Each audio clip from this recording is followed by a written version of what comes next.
ಹುಬ್ಬಳ್ಳಿಯ ಗುಜರಾತ್ ಭವನದ ಬಳಿ ನಡೆಯುತ್ತಿದ್ದ ಒಳಚರಂಡಿ ಕಾಮಗಾರಿಯ ವೇಳೆ ಸಂಭವಿಸಿದ ದುರಂತದಲ್ಲಿ ಅಣ್ಣಿಗೇರಿ ತಾಲೂಕಿನ ಹಳ್ಳಿಕೇರಿ ಗ್ರಾಮದ ಮಲ್ಲಪ್ಪ ಜೋಗಿನ ಎಂಬುವವರು ಅಕಾಲಿಕ ಮರಣವನ್ನ ಹೊಂದಿದ್ದು ಇಡೀ ಗ್ರಾಮವನ್ನೇ ಶೋಕ ಸಾಗರದಲ್ಲಿ ಮುಳುಗಿಸಿದೆ.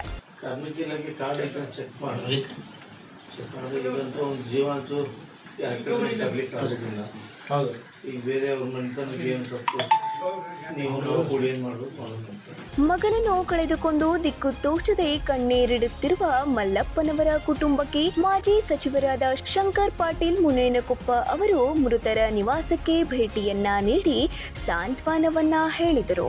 ಮಗನ ನೆನಪಿನಲ್ಲಿ ಕಣ್ಣೀರು ಸುರಿಸುತ್ತಿದ್ದ ತಂದೆ ಈರಪ್ಪ ಹಾಗೂ ಕುಟುಂಬದ ಇನ್ನುಳಿದ ಸದಸ್ಯರ ದುಃಖವನ್ನ ಕಂಡು ಮಾಜಿ ಸಚಿವರು ತೀವ್ರ ಭಾವುಕರಾದರು. ನೊಂದ ಕುಟುಂಬಕ್ಕೆ ತಕ್ಷಣವೇ ವೈಯಕ್ತಿಕವಾಗಿ ಧನ ಸಹಾಯವನ್ನ ಮಾಡುವ ಮೂಲಕ ಮಾನವೀಯತೆಯನ್ನ ಮೆರೆದರು.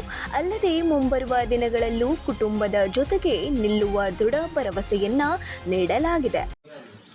ಎಫ್ಐಆರ್ ಆಗಿದೆ. ಆಮೇಲೆ ಅದು ಕಾರ್ಮಿಕ ಇಲಾಖೆ ಕಾರ್ಡ್ ಇಲ್ಲ ಅಂತ ಮಾಡಿಸಿಲ್ಲ. ನೀವು ಕಾರ್ಡ್ ತಾಯಿದಲ್ಲ ಕಾರ್ಮಿಕ ಇಲಾಖೆಯಲ್ಲಿ ಯಾರಿಗೆ ದುಡಿದಾರಲ್ಲ ಒಂದು ಚೆಕ್ ಮಾಡಿದೆ ನಾನೀಗ. ಅದು ಇನ್ನೂ ಸ್ವಲ್ಪ ನಿಮ್ಮ ಕಡೆ ಮಾಹಿತಿ ತಗೋಬೇಕಾಗಿದೆ. ಬಡ ಕುಟುಂಬದ ಆಧಾರ ಸ್ತಂಭವಾಗಿದ್ದ ಜೀವವೊಂದು ಗುತ್ತಿಗೆದಾರರ ನಿರ್ಲಕ್ಷ್ಯಕ್ಕೆ ಬಲಿಯಾಗಿದೆ.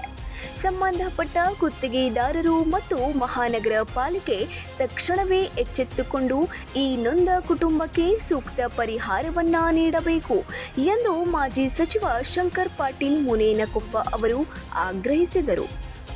9 ಲೈವ್ ನ್ಯೂಸ್ ಹುಬ್ಬಳ್ಳಿ.